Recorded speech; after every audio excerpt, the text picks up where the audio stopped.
राष्ट्रीय अध्यक्ष जी ने कल दिल्ली में प्रेस कॉन्फ्रेंस करके उनको निमंत्रण दिया कि हिम्मत करना चाहिए, वेशभूष बदलिए, रूप बदल कर करके रात के अंधेरे में भी घूमिए बिहार में, आपको डर नहीं लगेगा। 2 बजे रात में भी निकलिएगा तो कोई नहीं आपको जानेगा। और ये आंकड़े हमारे नहीं हैं, ये आंकड़े नेशनल क्राइम ब्यूरो के आंकड़े हैं। किशनगंज, पूर्णिया, अररिया, कटिहार का संज्ञेय अपराध का आप देख लीजिए, वह लगातार घटा है। दूसरे जिलों से कम है वहां संज्ञेय अपराध। तो आप कैसे कह रहे हैं कि जहां डर आपको लग रहा है वह राजनीति का डर है, और राजनीति का डर स्वाभाविक है कि आपको यह बात मालूम है कि 2015 में जब महागठबंधन हुआ था, आजादी के बाद पहले प्रधानमंत्री थे आदरणीय नरेंद्र मोदी जी, जिन्होंने 42 जनसभा किया था और 53 सीट पर समझा रहे थे। इसलिए हम आज के संवाददाता सम्मेलन के माध्यम से हम आदरणीय गृह मंत्री जी से अनुरोध करना चाहते हैं कि राज्य सरकार की उपलब्धि को अपनी उपलब्धि मानने की भूल मत करिए। यहाँ पर बौद्धिक पोस्टमार्टम हो जाएगा आपका, और राज्य सरकार के द्वारा जो किए गए काम हैं वो जग जाहिर है। हाँ, आपको चूंकि चीता युग के आप गृह मंत्री हैं, इसलिए आपके मन के अंदर में राजनीतिक भय हो सकता है। बिहार की जनता मैं हूं नीतीश कुमार पर भरोसा करती है कि कानून का राज यहाँ की पूंजी है। और साथ ही साथ हम यह निवेदन करेंगे कि राजनीति में ईर्ष्या द्वेष होना चाहिए। बेचैनी आपकी स्वाभाविक है, क्योंकि पहली बार भारतीय जनता पार्टी को बिहार में कोई सहयोगी नहीं मिला है। तो कम से कम देश के प्रथम नागरिक का जब भी संबोधन करिए तो उनके नाम के आगे सम्मानजनक शब्द जरूर बोलिए, यह जरूर हमारा अनुरोध होगा।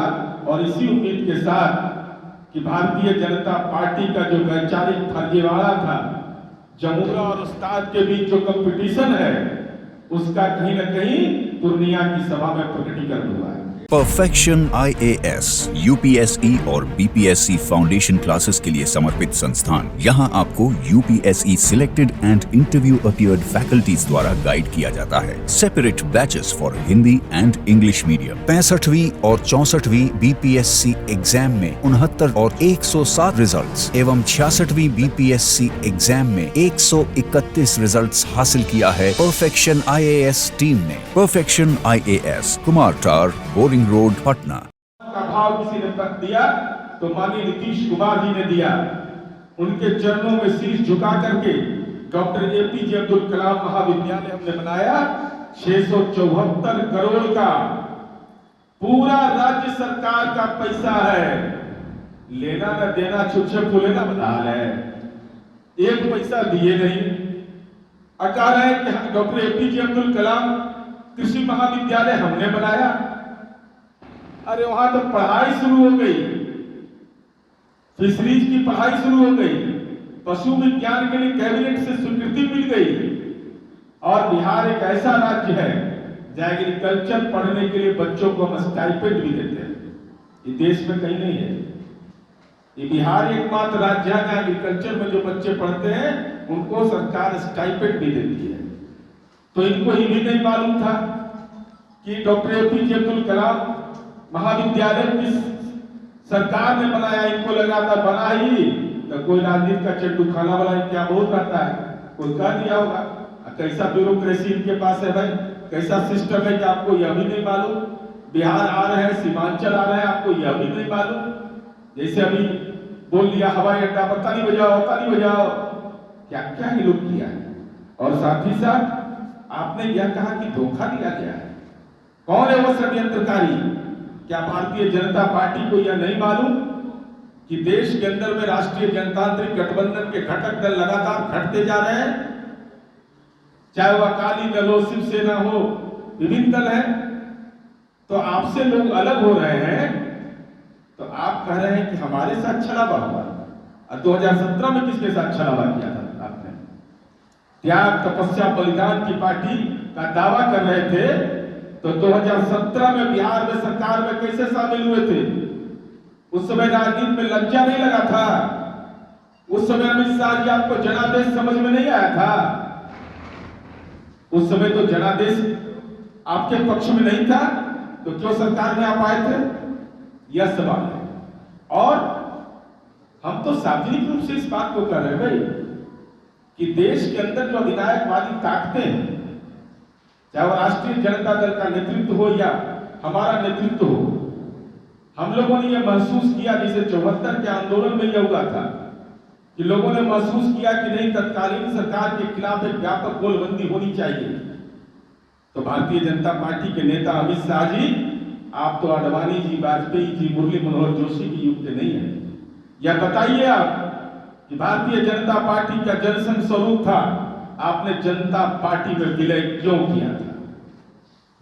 नीति और सिद्धांत के आधार पर अगर समझौता नहीं करने की बात करते हैं तो कैसे हुआ था विलय? आपका तो एकात्म मानवतावाद था, जनसंघ का एकात्म मानवतावाद था, तो जनता पार्टी में विलय कैसे हुआ? समाजवादियों के साथ आपने कैसे अपने दल का विलय किया था, यह बताइए लोगों को। इतिहास के पन्ने कभी मिटते नहीं है। इसलिए माननीय अमित शाह जी, हम आपसे ही जानना चाहते हैं, आप तो हिंदुत्व की बात करने वाली पार्टी है, तो आप देश के अंदर जातिगत जनगणना के खिलाफ हैं, लेकिन सत्ता प्रेम के लिए आपने जाति गणना पर मन नहीं रहने के बावजूद हाथ क्यों उठाए?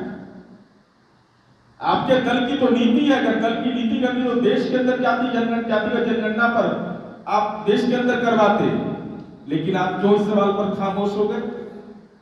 दूसरा सवाल मेरा है कि आपके नेता को बोलते हैं कि फला समुदाय की आबादी बढ़ गई, जनसंख्या नियंत्रण कानून बनना चाहिए।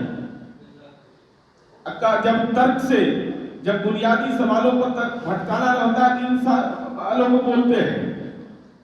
और मैंने पहले भी प्रेस कॉन्फ्रेंस में बताया कि जनसंख्या नियंत्रण में जो बिहार का मॉडल है, रोल मॉडल है, उसके बाद बैक हो जाते हैं।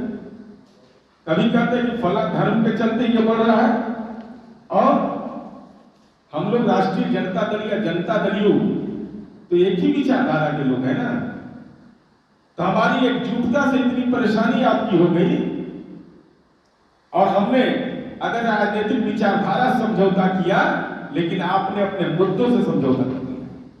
सत्ता के लिए अपने मुद्दों से समझौता किया है, चाहे वह जातिगत जनगणना का सवाल हो या जनसंख्या नियंत्रण कानून का सवाल हो। ऐसे सवालों पर आप सत्ता में रहने के लिए अपनी बुनियादी नीतियों से समझौता करते हैं, और हम यह कहना चाहते हैं कि इन सवालों पर आपको स्पष्ट रूप से यह बताना चाहिए। और आप यह कहते हैं कि हमने बिहार में पैकेज दिया।